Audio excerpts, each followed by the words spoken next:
Hello, ẹ káàárọ̀, ẹ káàsán, ẹ káalẹ́ according to the time. Èmi ọmọ yín olólùfẹ́ yín Lady K, Ìfẹ́ Olúwa show. The baby of Yorùbá nation. Mo ṣe salamu alaikum.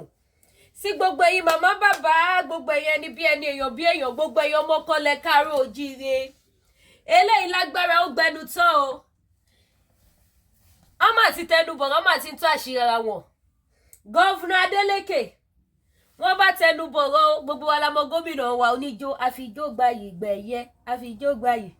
Wọ́n lóye tán láti kó gbogbo owó jẹ tán o. It shocked me. Governor Adeleke wọ́n ní oyè tán láti kó gbogbo owó jẹ tán. Wọ́n ní gbogbo owó Ọ̀ṣun lóye tán láti kó jẹ o. Ẹ máa wẹnu lẹ̀ wẹnu ọkọ o. Nígbà táwa sọ fún yín wípé ó lè ní wọ́n o, ẹ má gbára lé wọn o, ó lè ní wọ́n o, ẹni rán là ń pa. Nísìn báyìí sì wọ́n wá bọ́ síta ṣágo ń búgò, ó lè mọ́lẹ̀. Èwo nínú àwọn Nigeria politicians ni kì í ṣe olè? Ìbéèrè ni o. Èwo nínú wọn ni kò kí ń ṣe olè? Ṣé Governor Adeleke fẹ́ láti gbà táwọn náà ti débẹ̀ àwọn òkòwò jẹ? Okay now, kò sí wàhálà. Nísìnyí ṣá ẹnu tèmi kọ́lẹ̀ ẹ̀ ti gbọ́ o. Mo lọ bá yín gbé wá ni o, kẹ́ lè máa mọ bó ṣe ń lọ. Kẹ́ lè máa mọ wípé a gbọ́dọ̀ jẹ́ kó sú wa. Aṣọ òkèlè lè tẹ̀ wò lọ́wọ́ mi. Very beautiful. Mo ń káṣọ ni. A gbọ́dọ̀ jẹ́ kó sú wa. A gbọ́dọ̀ jẹ́ kó rẹwà. Àfi ká ṣe kí ni? Àfi ká gba Yorùbá nation. Ẹ gbádùn mi. Àfi ká gba Yorùbá nation. That is the only way. The only solution sọ̀rọ̀ tó wà lẹ̀. Ṣé yí tó bá ń bọ́ta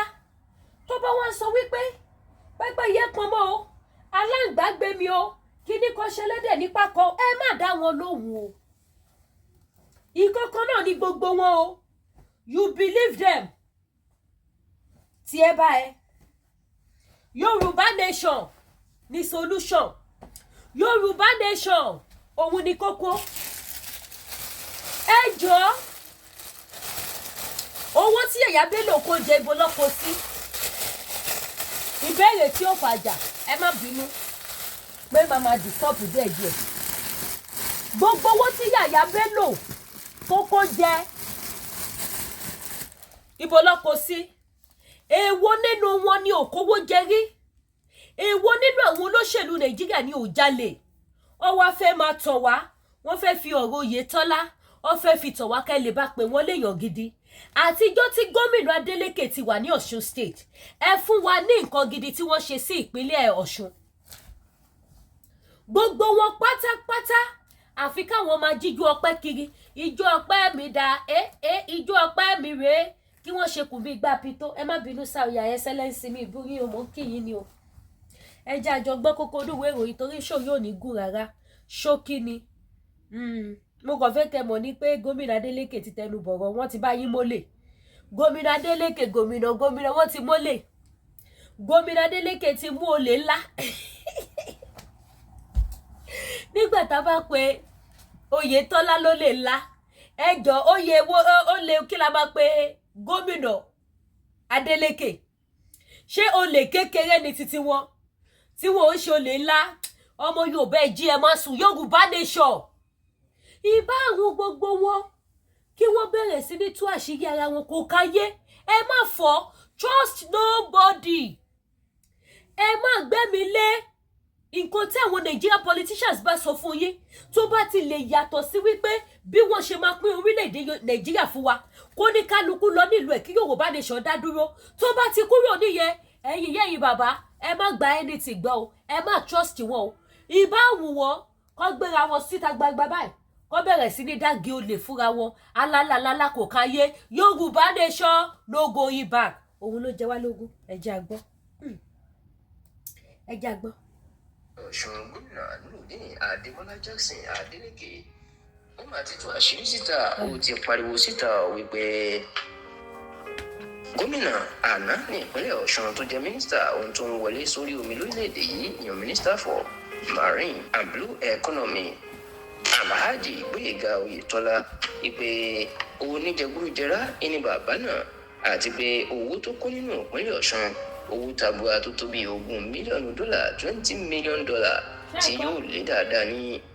$30 billion bá má ṣe sówó Nàìjíríà. Bẹ́ẹ̀ ló tún jẹ́ kó di mímọ̀ pé ó tún kó bílíọ̀nù kan àti ààbọ̀ náírà $1.5 billion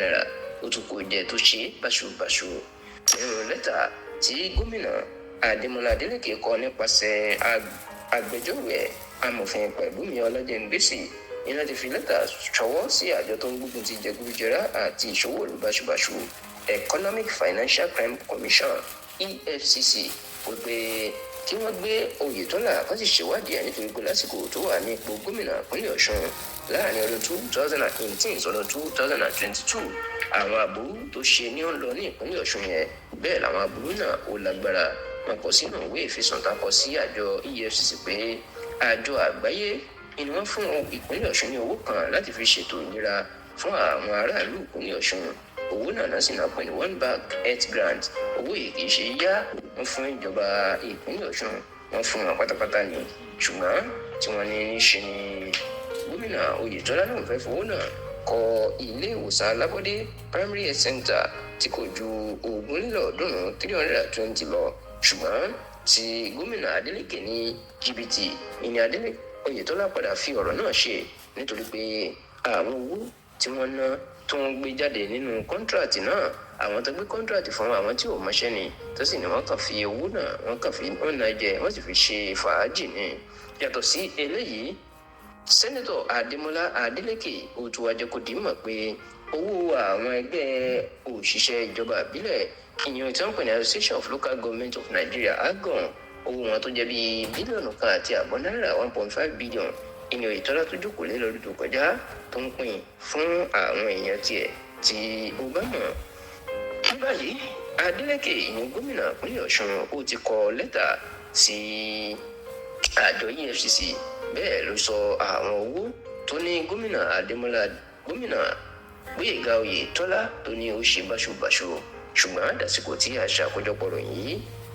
gómìnà àná lọ́ṣun Alhaji Gbóyèga Oyètọ́lá kò fèsì. ẹ̀yin ìyá yìí bàbá ọ̀rọ̀ lẹ́gbọ́ yìí o. wọ́n ní gómìnà Oyètọ́lá kówó jẹ ẹjẹ́ ń jókòó ẹ wá ra aṣọ o aṣọ là ń tà ẹ má bínú mo yanjú ọjà ni ẹ jẹ́ sit well ẹ wá ra aṣọ àwọn new arrival ó ti wọlé dé. Yes, wọ́n ní gómìnà Oyètọ́lá ọlọ́kọ̀wó jẹ wọ́n ní wọ́n gbé $20 million ni wọ́n kó jẹ. Ẹ wá bá mi bí Dádì Adeleke pé àtijọ́ tó ti débẹ̀ ṣáwọn náà ṣọwọ́ kó dúró. Gbogbo àwọn olóṣèlú Nàìjíríà géèmù kan ló máa ń gbá fún wa. Tó bá ti di àsìkò election àbí anything wọ́n á bẹ̀rẹ̀ sí ní parọ́. Ìgbà yẹn ló máa rí tó yàgbẹ́ nínú wọn tí ó ṣàndì. Ìgbà yẹn ló máa rí tí jẹ̀díjẹ̀dí jẹ fùrú ẹ̀ tó nídìí àgbo jẹ̀dí. Lórí irọ́ ni ọmọ Yorùbá tàtà. Ṣé èní ló ti ń kó owó jẹ? Ṣé èní ni wọ́n ti ń kó owó jẹ? Gbogbo owó tó ń kó jẹ láti ìgbà yìí ṣé kò tó láti fi ṣe nǹkan gidi sílùú? Ẹ wo nǹkan tí ojú àwọn èèyàn rí nílùú Nàìjíríà. Ẹ wo nǹkan tí àwọn èèyàn face. Wọ́n á dẹ̀ máa ní kò sówó wọ́n á dẹ̀ máa kó owó jẹ. Ṣé wá mọ̀ the worst part of it? Etí lẹ máa fi gbọ́ o. Ẹ ní gbọ́ àbọ̀. Àlọ́ lẹ máa gbọ́ ẹ ní gbọ́ àbọ̀. Ẹ wo gbá ti Yàyà Bello. Ẹ wo iye owó tó ló kó jẹ. Ìjẹ́gbọ́ anything. Ẹ wo ti gba Abba Kyari. Ẹ wo adúrú money laundry tó ní Abba Kyari ṣe. Ìjẹ́gbọ́ kankan mọ́ bẹ́ẹ̀. Ẹ jẹ́ ká flashback sí 2023. Àtọdún tó ti mú olè nínú àwọn politicians tó kówó jẹ ní Nàìjíríà. Àwọn ìtọ́ mú ní 2023 ló worst jù. A kò gbọ́ tírílíọ̀nù bílíọ̀nù bá ṣe gbọ́ nìyẹn o. A gbọ́ títí a gbọ́ wípé àbúrò ex vice president Ọ̀ṣínbàjò òun náà kówó. A gbọ́ wípé àwọn kan wọ́n ká owó mọ́nu luxurious, ṣé luxurious nàbí Ilos boss, yes mo rántí Ilos boss, wọ́n ká owó mọ́bẹ̀ òbítíbitì owó tí àwọn EFCC mú wọn. Gbogbo àwọn tó wá ti pariwo láti ìgbà wípé wọ́n jí owó, àtàwọn tó ká mọ́ lọ́wọ́ àtàwọn tí wọn ò ká mọ́ lọ́wọ́ tí wọ́n ní kó lọ investigate wọn wípé owó wà lákàtà wọn tí wọ́n jí kó ní Nàìjíríà, mélòó lẹ ti rí àbọ̀ ẹ̀? Mélòó ló ti padà bọ̀ wálé ọmọ Yorùbá? Ẹ jẹ́ ají o, kò sí nǹkan tó lè sọ fún wa ní Nàìjíríà, ẹ má bá ìlíìfù wọn kò kàn wá. Ìbá àwọn Oyètọ́lá kó sọ orí Adeleke dowó, kó gbé sínú àpò wàláhì kò káyé. Ìbá wá wo Adeleke náà nísìn báyìí, kí orí Tinubu bọ́ sí lọ́wọ́, kó wá sọ di òbítíbitì trillions of naira or dollar, kó kó jẹ kò káyé. Ìbá tún wá wù wọ́n ọmọ Yorùbá tata, ẹ̀yin ìran aládé, ẹ̀yin ìran ti tèmi ló jẹ mí lógún, ohun tó jẹ èmi lógún nìyẹn. Ìbá tún wá wù wọ́n kí wọ́n lọ kó gbogbo búrọ́dì ṣe ìjì Nàìjíríà, kó sórí wọn di pounds, kó sọ di euro, kó sọ di dollar, kò káyé o. Ohun tó kọ ọmọ Yorùbá nípa fẹ́ dá dúró. Wọ́n ń jà lọ́rùn ni kò káyé, wọ́n ń kówó jẹ ní kò kọ̀ wá. Ẹ lè fi kókó distract wa. Èèyàn kókó ò lè bọ́ta nínú yìí kó wọ́n máa proof innocent. Káwọn máa sọ wípé Lágbájá nice, Lágbájá dá, ẹ jẹ́ ká gbà fún Lágbájá, ẹ jẹ́ ká gbà fún Tàmẹ̀dò, kò jọ. Ẹ gbọ́, kò ń ṣe ní ilẹ̀ Yorùbá mọ́. Ìyà tó jẹ wá ti tó gẹ́. Ìyà tó jẹ wá ti tó gẹ́. Ohun tẹ́ ṣe fún wa ní ilẹ̀ Yorùbá ti burú jù. Gọ́vìnà Adeleke ijó làwọn jó kiri láyé wọn látìgbà tó ti débẹ̀. Mi ò tí ì rí ohun rere kankan. A gbọ́ wípé government school tó wà l'Ọ̀ṣun state wọ́n ti increase ẹ̀ sí. Tí bá parí ẹ máa já mi o. A gbọ́ wípé látìgbà tí gọ́vìnà Adeleke ti débẹ̀ o, pẹ̀lú bí wọ́n ṣe jíjó ọpẹ́ kiri o, àwa náà gbọ́dọ̀ pẹ̀lú wọn láti jíjó ọpẹ́ o, nítorí wọ́n ti increase àwọn government hospital o, gbogbo àwọn police station wọ́n ti tún ṣe, gbogbo àwọn police vehicle wọ́n ti supply wọn ní tuntun, gbogbo àwọn àmọ̀tẹ́kùn wọ́n ti supply wọn ní new kí ló ti pé ammunition láti lè fi protect ìlú. A gbọ́ wípé gọ́vùnà kankan nínú gbogbo yín pátápátá tẹ́tí ń jẹ lẹ́yìn tẹ́fẹ́ máa bọ́ta tẹ́fẹ́ máa fi ráyé ṣe lẹ́yà yìí wípé yàn kọ́ kówó jẹ yàn kò kówó jẹ. A gbọ́ wípé iṣẹ́ ribiribi báyìí lè ṣe. There was a day somebody was asking me pé Lady K jọ̀ọ́ má bínú o, mo fẹ́ bèrè kankan lọ́wọ́. I said okay ma, go ahead, kí nìyẹn ma? Wọ́n ní jọ fún mi ní iṣẹ́ ribiribi tí gọ́vùnà Adeleke ti ṣe. Wọ́n ní mi ò ṣọmọ Ọ̀ṣun, kí lẹ rí? Wọ́n ní ijó làwọn rí, àfi kí bàbá máa jíjó ọpẹ́ kiri. Ijó ọpẹ́ làwọn jó kiri tiwọn. Ijó wípé Olúwa ló ṣe yìí o, kì í ṣe ènìyàn. Olúwa ló ṣe yìí, kì í ṣe ènìyàn. Ìbá àwọn èèyàn kó lọ kú, ìbá àwọn èèyàn kó ró jẹjẹ, ìbá àwọn èèyàn kó ró mímu, kò káyé. Ijó táwọn jó kiri tiwọn nìyẹn, àfijó gbayì làwọn ṣe. Wọn ò ní ohun tó ṣẹlẹ̀ sí àwọn tí inú àwọn fi dùn táwọn fi jíjó ọpẹ́ kiri, kí rẹ̀ kó ṣẹlẹ̀ sí a lot of people. Ẹ wo ìgbà tó kọ́kọ́ fẹ́ bẹ̀rẹ̀ ìjọba ní ìlú Ọ̀ṣun, ẹ wo bí gbogbo àwọn èèyàn ṣe tún yẹ́yẹ́ tẹ̀lé Adeleke tí Adeleke fi wọlé. Lọ́jọ́ ti tòní, ìjẹ́ bí wọ́n ṣe proud nípa wọn nígbà tó kọ́kọ́ máa débẹ̀. Ṣé bẹ́ẹ̀ ni wọ́n ṣe proud nípa wọn mọ́ nísìn? Ṣé bí inú àwọn èèyàn ṣe dùn sí wọn nígbà yẹn lọ? Ṣé bẹ́ẹ̀ nínú àwọn èèyàn ṣe dùn sí wọn nísìn? Ìyẹn lẹ́yìn ọmọ Yorùbá máa fi mọ̀ wípé a gbọ́dọ̀ jẹ́ kó sùn wá, a gbọ́dọ̀ jẹ́ kó rẹ̀ wá. Yorùbá nation ni. Yorùbá nation ni. Gbogbo gọ́vùnà ta ní ní ilẹ̀ káàárọ̀ òjìrè, ikọ̀ ògbé kan. Àti ex o, àti present o, ikọ̀ ògbé kan. Ìbá àwòyí kẹ́ bẹ̀rẹ̀ sí ní grant interview, kẹ́ bẹ̀rẹ̀ sí ní ṣe press conference kiri ilé, kẹ́ máa sọ wípé Lágbájá ló bá yé jẹ́, Tàmẹ̀dò ló kówó Nàìjíríà jẹ, wàláhì kòkò wá Yorùbá nation la fẹ́. Gbogbo ọmọ Yorùbá nation kí lẹ jà fún? Kí lẹ fẹ́? Kí ló jẹyé lógún? Yorùbá nation la fẹ́. Yorùbá nation ló jẹ wá lógún. Ìtẹ̀síwájú ògo ìran wa òun ló ṣe pàtàkì ló ṣe kókó sí wa gbogbo nǹkan tí bá wù kẹ́nìbọ̀dì máa ṣe we don't give it down àwọn òràn gúnṣẹ́ ohun táwa fẹ́ ni pé Yorùbá nation ẹ̀yin ọmọ Yorùbá tàtà ẹ jẹ́ ká jókòó ká jọ ṣàṣàrò káwa fúnra wa pé òróòrò àti ẹ̀dọ̀fóró inú wa ṣé bá ṣe máa bá lọ nìyí wàásù tá ti ṣe lójoojúmọ́ every year là ń increase wàásù ẹ má bínú o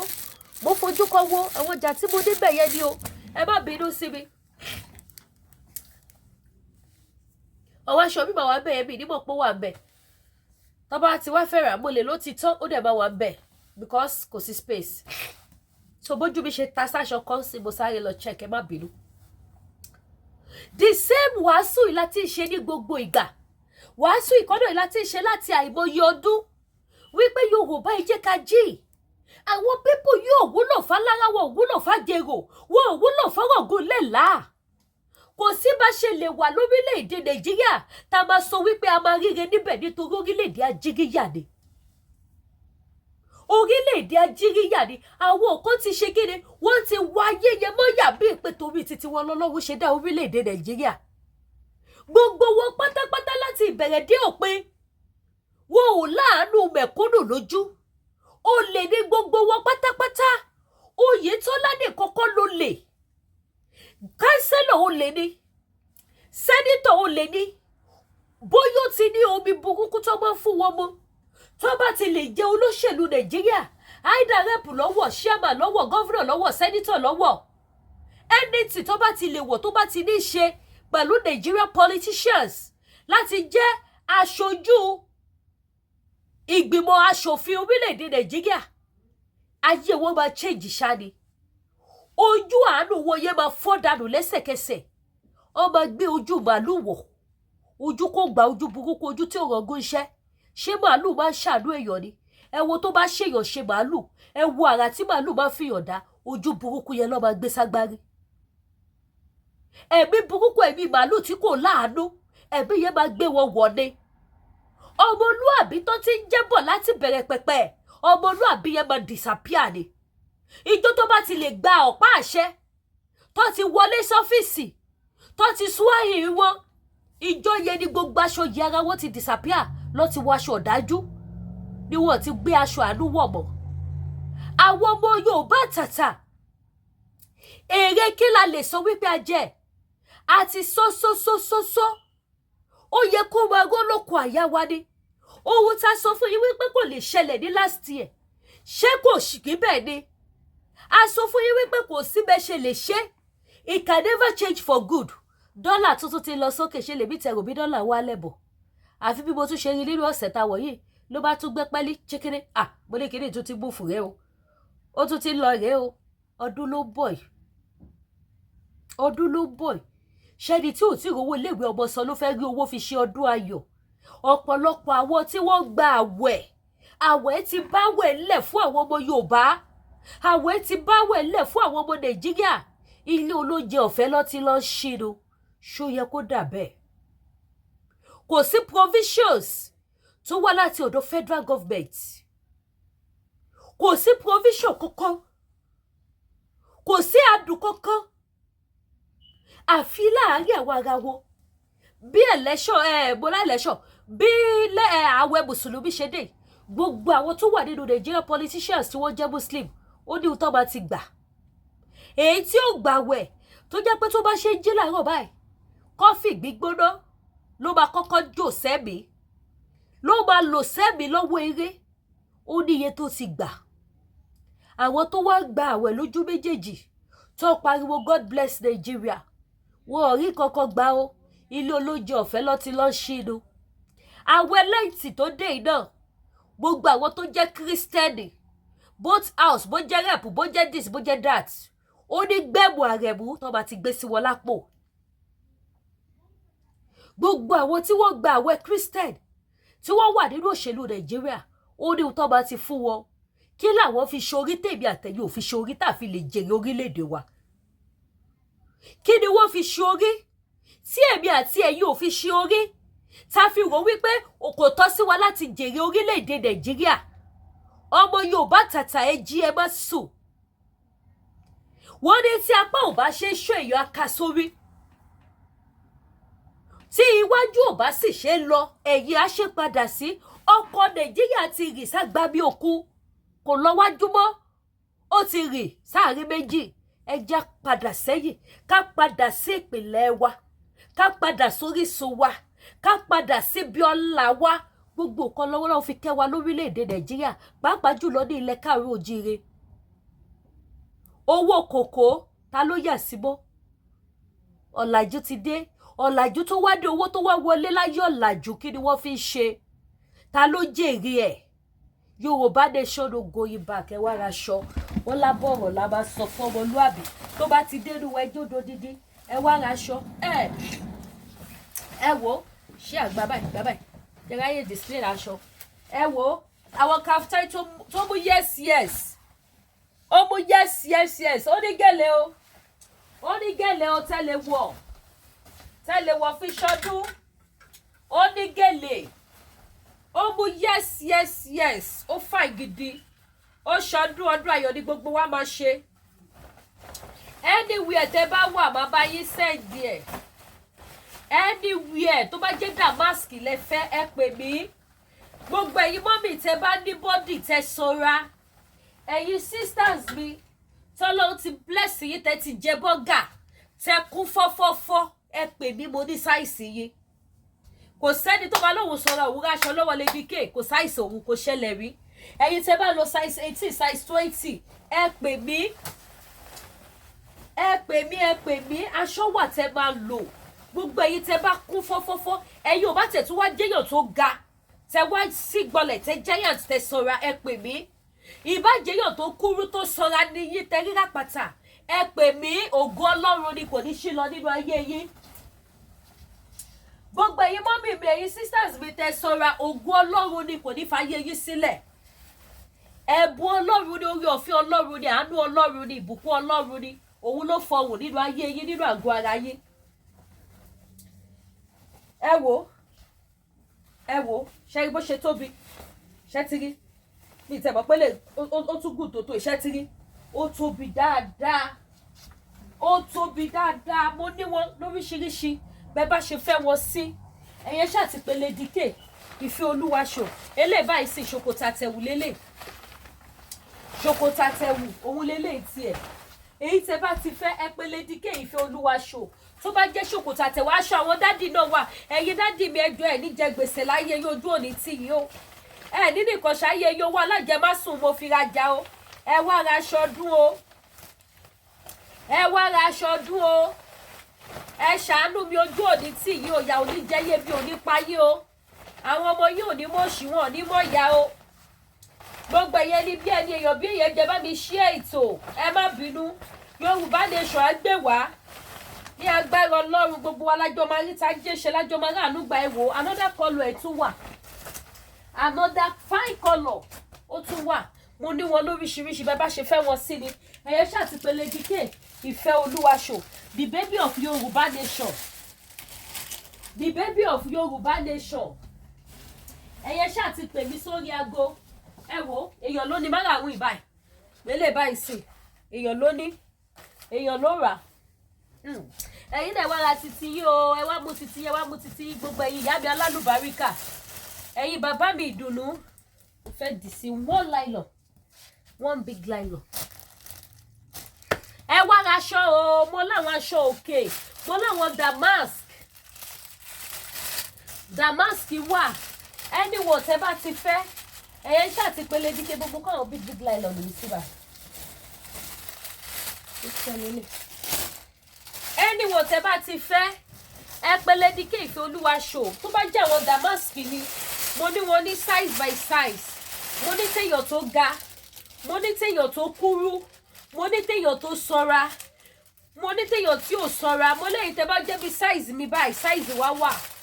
size wa náà wà mo dé láwọn 3/4 ẹ wo àwọn 5 3/4 ẹ wo wọn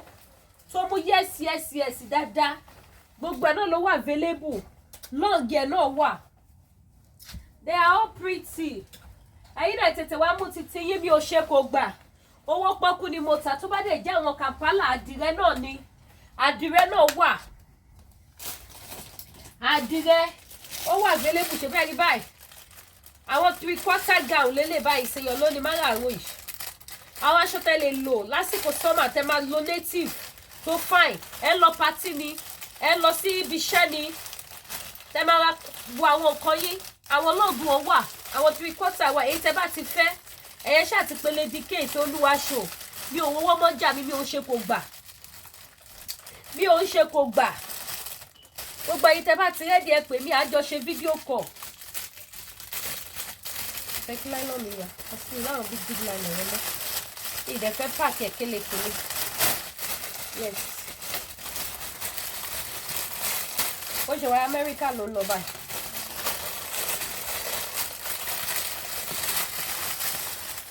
tó bó ṣe jẹ́ nìyẹn ìyá mi ẹ̀yin bàbá mi ẹ pè mí ẹ wá raṣọ o ojú òní tí ìyẹn dẹ̀ má gbàgbé à ń ta African food náà gbogbo ẹ̀yin tẹ́ bá fẹ́ African food Lady K ń ta African food o African food náà wà bẹ́ẹ̀ bá ṣe fẹ́ yẹn náà sí òun náà wà lọ́lọ́pọ̀ òjọ̀kan lóríṣiríṣi ẹ̀ ṣàtìpé Lady K ìfẹ́ olúwa show the baby of Yorùbá nation èlùbọ́ ṣú èlùbọ́ gidi ẹ̀rí tí kò mí yọ mo ṣe jẹ ọkà tán ní àmàlà ẹ̀rí tí kò mí dàbí ikọ̀ aláboyún mo wá dùkì ni tẹ́ bá jẹ èlùbọ́ iṣu Lady K wàhálà ẹ̀ nílé èlùbọ́ bò mí mọ́ ọlọ́run ó ṣú ọ tẹ́ bá ra èlùbọ́ lọ́wọ́ mi number 1 èlùbọ́ mi ò ní kẹ́míkà natural ni kò ń ṣe tó máa rùn mọ̀nà kò dẹ̀ ń ṣe miss one natural ni èlùbọ́ wà gàrí wà sẹ̀mó wà pandoyàmú wà rice ọ̀fadà wà irú wà edé wà stockfish wà stockfish tó ti debone tí ò légungun ó wà pamọ́yẹ̀ wà so èyí tẹ́ bá ti fẹ́ jọ ẹ pé Lady K ìfẹ́ olúwa show tó bá dẹ̀ jẹ́ pé product iléeṣẹ́ TM Natural Amber jẹ̀dí ò máa kọ̀wé jẹ̀dí ò mọ Oye Tola jẹ̀dí ò mọ Adeleke jẹ̀dí ò mọ Tinubu jẹ̀dí ò mọ Lande jẹ̀dí ò mọ Babati jẹ̀dí ò mọ gbogbo wọn jẹ̀dí ò mọ gbogbo wọn tó máa jẹ́ jẹ̀dí lẹ́fẹ́ ẹ wo àwọn àgúnmu jẹ̀dí rèé jẹ̀dí ò máa kọ̀wé jẹ̀dí ò mọ bọ̀dà òun ni àwọn àgúnmu jẹ̀dí gbogbo jẹ̀dí tó wà ní bọ́dì yíyẹn máa disappear tó bá dé jágbo tẹ máa sóòkì náà ni ó wà available anyone tẹ bá ti fẹ́ tó bá dé jẹ́ alẹ́ gidi gbà ẹ̀gbọ́n tíyàwó Lande sọ ni ó ní Lande ò lè ṣe ó ní kó lè ṣe òun ló ṣe lọ ṣe dí àtọmọ àbí kílẹ̀ ti pè lọ́dọ̀ bàbá tí ẹ má yẹ káwọn ìyàwó yìí lọ ṣe tútọ̀mù o dọ́gí ẹ má yẹ káwọn lọ ṣe dọ́gí tí ò fún Lande ó lọ fún bàbá tí ẹ jọ ẹ má yẹ káwọn ìyàwó yìí ṣe dọ́gí ta ẹ wá ràgbo jẹ̀díjẹ̀dí ẹ wá ràgbo woman power tó mú yes níléeṣẹ́ TM Natural Amber ẹ wá ra ògùn diabetes ẹ wá ra ògùn flat stomach gbogbo ẹ ló wà èyí tẹ́ bá ti fẹ́ ni is available bákan náà dẹ̀ ni èyí tẹ́ bá need anything spiritual items ẹ contact Lady K èyí tẹ́ ní the perf ẹ ní the ọṣẹ oil àti bẹ́ẹ̀ bẹ́ẹ̀ lọ àwọn iṣẹ́ lóríṣiríṣi yes aṣínà awẹ́bí back to sender àwọn ẹ̀kẹ́ ọmọ alálàkàlà àti bẹ́ẹ̀ bẹ́ẹ̀ lọ lóríṣiríṣi àwọn spiritual items tẹ́ lè lò ọláìpẹ́ àní store ni but anyway ṣá èyí tẹ́ bá ti fẹ́ ẹ pé Lady K ìfẹ́ olúwa show ó wà available any country má bá yín sẹ̀dẹ̀ síbẹ̀ má dẹ̀ sọ bẹ́ẹ̀ ṣe máa lò wọ́n fún yín so bó ṣe jẹ́ nìyẹn bó dẹ̀ dájú pé ẹ fàdúrà ránṣẹ́ síbi ẹ̀ ní ṣépè fún mi tẹ́ bá ra àwọn ọjà lọ́wọ́ mi bójá aṣọ náà lẹ́ra ẹ̀ ní fi èpè ránṣẹ́ sí mi àdúrà lẹ́ máa fi ránṣẹ́ bó dẹ̀ jẹ́ jewelries ni àwọn fine jewelries ẹ̀yin ìyá mi ẹ̀yin bàbá mi ọdún yóò yẹ ẹ jẹ́ polówó jewelries ẹ wo jewelries ló kúnnú bọ́ọ̀sì another box tún wà Jésù yóò ṣe ìyanu amárówó gba shop àríbi display ọjà sí ẹ jẹ́ àgbà Yorùbá nation àjò lè dàbí ilé ṣé tó bá jẹ́ Nàìjíríà ni mo wà ṣé mi ní ti gba shop tí ó pẹ́ máa ti gba shop ẹ wò lóyìnbó processing tó máa wá là kọjá gan ṣágbára ti gbé agbára ò gbé agbára ò tí ì gbé kọ́ lọ jẹ́ kágbára gbé ẹ wo earring ṣe ti rí ẹrù ni àwọn góòdì tó mú yes lélẹ̀ ẹ fẹlẹ́ ìṣẹ́ntì sí wọ́n ní kì í ṣe góòdì lẹ lò wàhálà ìmọ̀ abáyé ta gbọ́ sound ni gbọ́ sound bó ṣe wà yàrá ìgèyàn mẹ́ta lélẹ̀ ẹ̀yin tẹ́ bá fẹ́ kàǹkó ó dẹ̀ wà ní size by size kékeré ni medium ni nílá ni èyí tẹ́ bá ti fẹ́ ni the earring is very pretty wàhálà bó ṣe wà yìí tí ẹ bá wọ̀ kò sẹ́ni tó máa bìlífù pé kì í ṣe góòdì lẹ lò ọlọ́run kò sí ẹni tó máa bìlífù wípé góòdì kọ́ lẹ gbé sétí kò sí onítàn góòdì ló máa pè é oníhùkù ni oníhùkù lẹ́yìn wọ́n pọ̀ bẹ́ẹ̀ lọ́wọ́ mi lóríṣiríṣi àwọn àlòtúlò jewelries kì í ṣe jewelries tó máa tètè bò ó kì í ṣe àwọn jewelries tó máa bojú jẹ́ tẹ́ máa fi wẹ̀ tó máa bàjẹ́ no wọ́n kún bíbáyé lóríṣiríṣi bó bá jẹ́ àwọn sẹ́ẹ̀tì earring pendant ring bangles àti chain I get them láwọn fine one àwọn tó mú yes tó gbá skiṣẹ́ tv tó mú yes tó gbá ski ọdún yóò yẹ ẹ wo ọrùn mi ẹ wo bó ṣe mu ṣe rí pé ó mu gidi ni kẹwàá ọ̀rá ló yẹ ring ẹ̀ sí ó ní yẹ ring ó ní bangles ó ní pendant ẹ jẹ́ bá mi ṣe ètò yẹn ní sórí burúkú gbogbo ẹ̀yin ìyá mi ẹ̀yin bàbá mi àwọn ọmọ yóò ní dọmọ ọlọ́mọ wọn ní tọrọ jẹ Yorùbá nation á gbé gbogbo wa ẹ má bínú àwọn kan ti sọ wípé àṣẹ Yorùbá nation mọ́ ọjà là ń tà nígbà tá àtajà kò sí èbú tí wọn bú wa tán àtúgbẹ́gbẹ́ ọjà wọ́n tún ní àfọ̀ká níṣó gbogbo ẹ̀ mò ń gbọ́ mi ò kọ̀ ráyè tí gbogbo yìí ni torí tí ìbá tajà yìí lẹ máa bá mi bọ́ àwọn ọmọ mélòó nínú gbogbo èyí tẹ́ ẹ̀ gbégún mọ́ sórí burúkú kiri wípé aṣọ dẹ̀ nílé díkẹ́ ń tà wọ́n fẹ́ gbé àmọ́ aṣọ ló ń tà ẹ bá débẹ̀ ìṣe aṣọ ló máa polo mélòó nínú yín ló lè bá mi bọ́ àwọn ọmọ mi nígbà tí mi ò ṣiṣẹ́ ṣe bẹ́ẹ̀ ni mò ń jalè Yorùbá nation kò sì sí tó fún mi 10 naira nínú yín Ọlọ́run mọ àwọn tó fún mi lówó gbogbo àwọn tó sì fún mi ò ní sunkún lórí àwọn ọmọ wọn so ẹ jẹ́ bá wa ṣí ètò mo fi Elédùmarè bẹ̀ yín gbogbo ẹ̀yin tẹ́ ẹ̀ ní jẹ gbèsè láyé yìí owó alájẹmásùn ni mo fi rajà mo yáwó ṣòwò ni ìlò fake life òun ni ṣẹ́tìrì bangles ẹ wo bó ṣe dúró re ẹ wo bó ṣe dúró re lọ́wọ́ ríìgì ẹ̀ lélẹ̀ yẹ ríìgì ẹ̀ lélẹ̀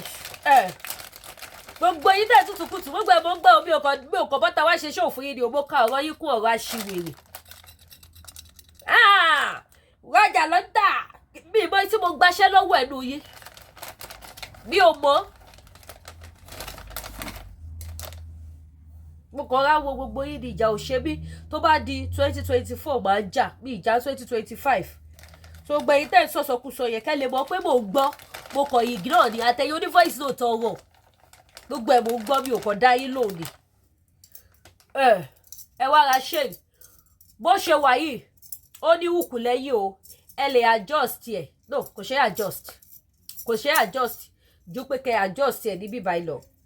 ibi tẹ́ bá ti adjust ó ṣe adjust náà la máa pè ó ṣe adjust náà ni òun ni very beautiful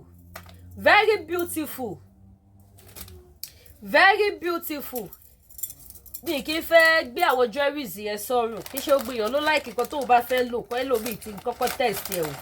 so mo láwọn jewelries lóríṣiríṣi ẹ jẹ́ patronize mi ẹ bá mi rajà ẹ jẹ́ bá mi share ètò yìí ẹ̀ ní dààmú gbogbo ẹ̀yin dáàdì ẹ wá rajà fún àwọn ọmọ mi ẹ wá ra ẹ̀ṣọ́ fún wọn ẹ̀yin dáàdì náà mo ní ìtẹ́yìn náà lè lò tàwọn dáàdì wà àwọn bangles náà wà ẹ̀yin tẹ́ bá fẹ́ ra the same thing tó jẹ́ irú kan náà mo ní Jésù ọjà yìí máa fáìlì o ẹ wo chain eléyìí sì ó fẹ́ dàbí tí mo fi wọ̀nyí nísìn ó fẹ́ dàbí but kì í ṣe bẹ́ẹ̀ lè tún bòdì jù yẹn lọ ẹ wo eléyìí tún bòdì ju tí mo fi wọ̀nyí sí ó bòdì jù lọ owó nìyí kábíyèsí o mo bọ̀ ẹ jẹ́ kí n hù kẹ̀. Mo fẹ́ adjust ẹ̀ lẹ́yìn ẹ jẹ́ bá wa ṣí ètò ẹ wo bó ṣe mu ẹ wo bó ṣe ń bì bẹ́ẹ̀ dẹ̀ ló ní ring ó ní bangles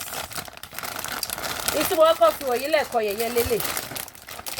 lélẹ̀ ṣe rí pé ó yàtọ̀ ilé bòdì jùlọ ilé bòdì gan bangles tẹ́lẹ̀ lélẹ̀ ẹ má ìwúlẹ̀ jẹ́ yọ́nu láìlọ́nà ṣẹ́tírí bangles ẹ̀ ṣẹ́tírí pé ó yàtọ̀ ó kàn fẹ́ jọra wọn díẹ̀ but ilé bòdì ju the first one yẹn lọ so òun nìyẹn ó dẹ̀ ní yẹ ring náà ó ní ring ó ní bangles sẹ́ẹ̀tì ni ẹ̀yin tẹ́ bá tún wá like àwọn nǹkan tó bá bòdì báyìí àwọn tiny one wà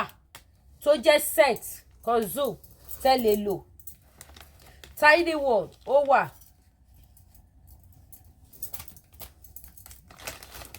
tiny one wà tí kò bòdì bí eléyìí ẹ̀yin mọ́mí kẹ̀dẹ̀dí tẹ́ bá máa ń lo native dáadáa tẹ́ bá gbé sórí native even àwọn àǹkárá yìí tẹ́ bá gbé sí tẹ́ bá dírẹ́sì tán tẹ́ ọ̀rá ya irun yín gbọ́dọ̀ jẹ́ gèlè ni tẹ́ bá gbé nǹkan yìí sí let's go di ọdún yóò yẹ ẹ wo yẹ ring bold one ni so ẹ pè mí o ẹ̀yin mọ́mí mi ẹ wo this one is tiny look how tiny this one is it's very beautiful ẹ̀yin tẹ́ bá fẹ́ kàǹkó jewelries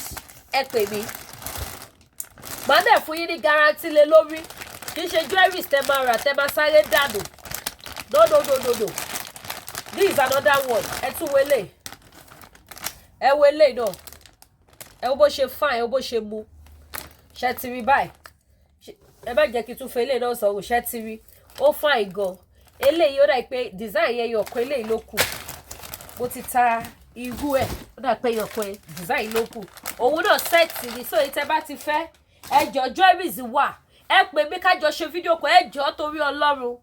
ẹ̀yin tẹ́ bá fẹ́ bá mi rajà ní kẹ́ pè mí Lady K máa dẹ̀ máa get back sí ẹ mo kàn ní kí n wá wò ní ẹjọ́ ẹ̀ ní dàbọ̀ ẹ̀yin tí mo káṣọ látẹ̀kan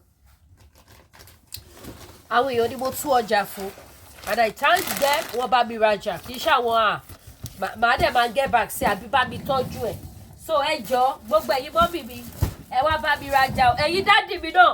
ọjà títí yín náà wà o aṣọ wà tẹ́yin náà lè bá mi rà o agbádá wà àwọn senator wears ẹ wò ó lẹ́wọ̀ lára ike lẹ́yìn yẹn àwọn ọjọkùnrin náà wà ẹ jẹ́ patronize Lady K ojú òní tí yẹ ní jẹ gbèsè láyé yìí o ẹ ṣeun gan ẹ má gbàgbé láti subscribe sí YouTube channel wa kẹ́dẹ̀ tán notification bell Yorùbá Nation no going back ẹ ṣé.